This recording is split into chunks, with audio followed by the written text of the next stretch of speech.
There's a lot of lightsaber fighting in this movie. This movie starts with a big space battle. I'll admit, it's pretty cool. I'm going to start off this review by saying that Star Wars 3 Revenge of the Sith starts off being a relatively good movie. It's exciting and there's a lot of pew-pew and lightsabers and interesting character dynamics. There's one fatal flaw though. See, Anakin is a bad guy now, but the movie is pretending that he's still a good guy since whoever wrote this forgot that in Star Wars Episode 2 Attack of the Clones, Anakin murdered women and kids in a fit of rage. Also, Padme was all like, it's okay, people get mad sometimes, and I guess that makes Padme a bad guy apologist. So Anakin has already become a bad guy, and I'm like, hey, maybe this could be interesting since one of the Jedis is a bad guy, and the other Jedis haven't figured it out yet. And they do end up dealing with that in the story, but the movie spends a lot of time saying to the viewer, hey, Anakin is a good guy, so this movie is sad. And I'm like, Anakin is already a villain, you guys don't even understand the movie. But I guess that's what they're going with. Anyway, Chancellor Palpatine has been captured by this guy named General Grievous, who is an angry big robot with a cape and 4 lightsabers. Dang, that's a lot of lightsabers. Anakin and Obi-Wan are flying around in this big space battle where it's all crazy. They get on the ship and make their way to the throne room. Then they face Count Dooku, and I'm like, uh-oh, last time this didn't go very well. The Jedi guys got their butts kicked, and Count Dooku chopped Anakin's hand off. But this time, Anakin and Obi-Wan win the fight. I guess Anakin is better at fighting with his robot arm than he was with his regular arm. Ooh, maybe Anakin programmed his robot arm to Jedi Master mode. I guess we don't really know anything about how Star Wars tech works, Then Palpatine tells Anakin to execute Count Dooku. Obi-Wan doesn't like the idea, thinking that execution is not the Jedi way or something. Hey Obi-Wan, you and the other Jedis kill people all the time. At least they do in the original movies. You Jedi guys are really violent. Why are you all of a sudden upset about Anakin executing the bad guy? Doesn't make any sense. Then they have a very dramatic crash landing of the ship on Coruscant, the government planet, and General Grievous gets away. They save Palpatine though, so that's good. Or is it? Anakin reunites with Padme, his lady love and secret wife, and she tells him she's pregnant. Since Anakin has been having these visions and stuff, he has scary visions of Padme dying while giving birth to their kid. Palpatine is all like, yay, Anakin, my best friend, you should be on the Jedi Council now because I said so. And the Jedi are like, what? It's not really Palpatine's call. They do decide to let Anakin on the council, but not as a Jedi Master. I'm not really sure why they don't give him that title, to be honest. At this point, Anakin is like a grizzled war veteran. He may look young, like a young grown-up since he got a new haircut and not young like an annoying teenager like he was in the last movie. But apparently Anakin has been in a lot of battles in between the second movie and the third movie. They even made a cartoon show about it. The Jedi are all like, hey Anakin, you can be on the council, but in return you gotta spy on Palpatine since we don't trust that guy. So Anakin starts to lose faith in the Jedi. Is this how he becomes Darth? Then some threats pop up on different planets. Obi-Wan goes to a planet called Utapau since General Grievous is there, and he says, hello there. And they have a big crazy lightsaber fight, and Obi-Wan rides a lizard, and eventually he kills the robot. Also, Yoda goes to Kashyyyk, which is the dog planet, to defend a bunch of dogs from droids. Maybe Yoda is an animal lover. Yoda's a cool guy. Since the main good guys are gone, that means Anakin is hanging out with Palpatine a lot on the government planet, and that's a problem. Palpatine starts getting really suspicious. He asks Anakin if he's ever heard of this Sith guy called Darth Plagueis the Wise, and tells this weird story about how Darth Plagueis' apprentice killed him, and the Sith guys were doing research on finding a way to use the Force to prevent people from dying. Hey Anakin, this is called a self-report. It's a really obvious one too. I know Anakin's all emotional and stuff, but when you think about it, Anakin is probably a pretty smart guy. When we first see him in The Phantom Menace, he's like a mechanical engineering savant. He's a little kid who builds robots that talk and have personalities, and he even knew how to do maintenance on his pod racer like during the race.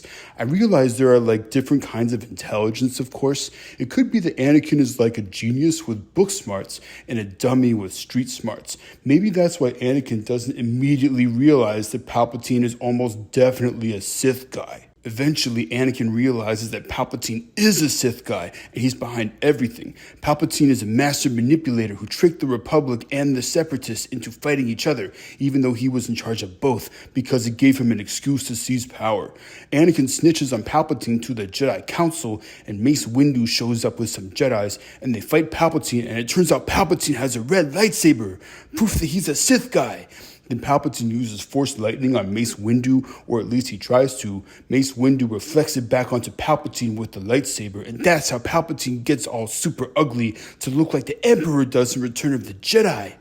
Oh, does that mean Palpatine becomes the Emperor?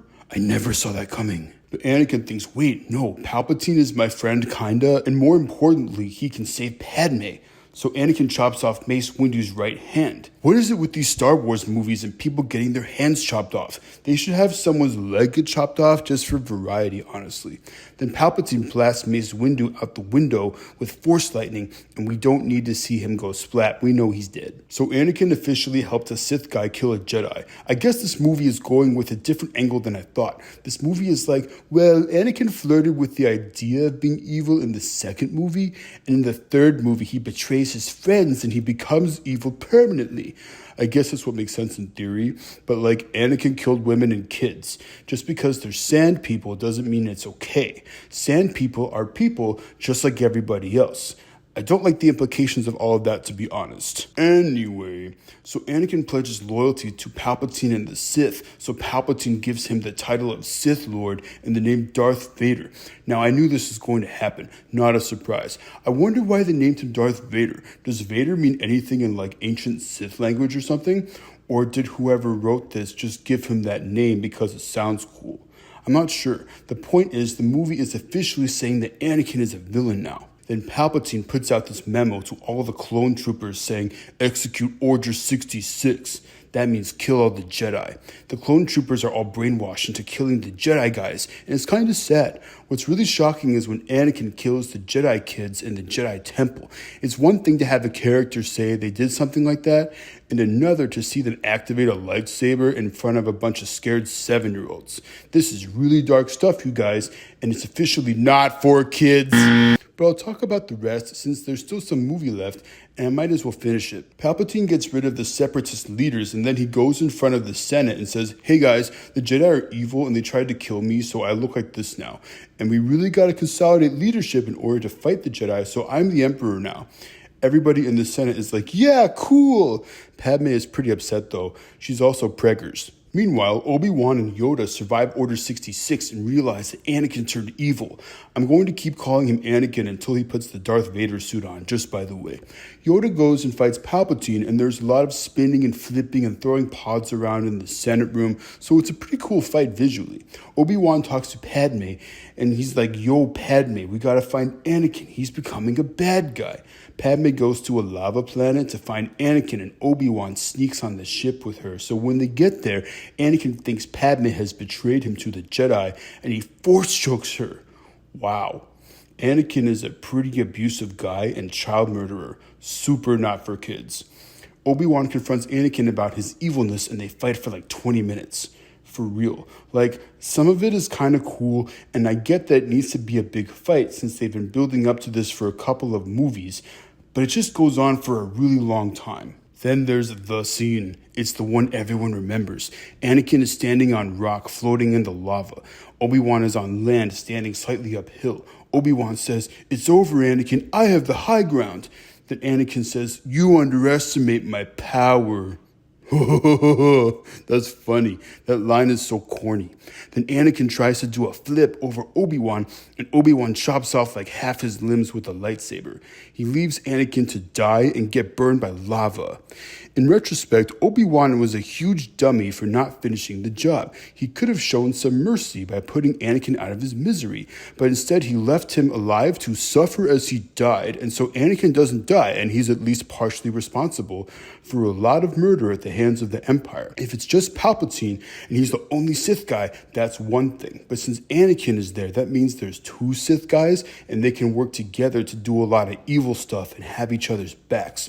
When you think about it, Obi-Wan's bad decision making is partially responsible for so much bad stuff being allowed to happen that I don't even want to think about it. So Yoda escapes from Palpatine and he meets up with Obi-Wan and Padme on another planet. Padme gives birth to Luke and Leia, then she dies for no reason. Whatever happened to Padme the cool chick doing action-y stuff in the second movie? In this movie, she just gets pregnant, gives birth, and dies. That's lame. Oh well. Then Palpatine rescues Anakin and puts him in the Darth Vader suit. This last part with Anakin is the funniest part of the movie. He's in the Darth Vader suit and he asks Palpatine about Padme, and Palpatine says, "Oh, whoops, you killed her in a fit of rage." So Vader goes, "No!" And the music is all silly and it's kind of hilarious. Then there's a lot of epilogue stuff where Obi-Wan and Yoda hide Luke and Leia on different planets so the Empire can't find them. Obi-Wan stays on Tatooine within range of Luke, and Palpatine and Darth Vader supervise construction of the Death Star, and the movie ends. Like I said before, this movie is not for kids. This whole trilogy is not for kids in general, honestly.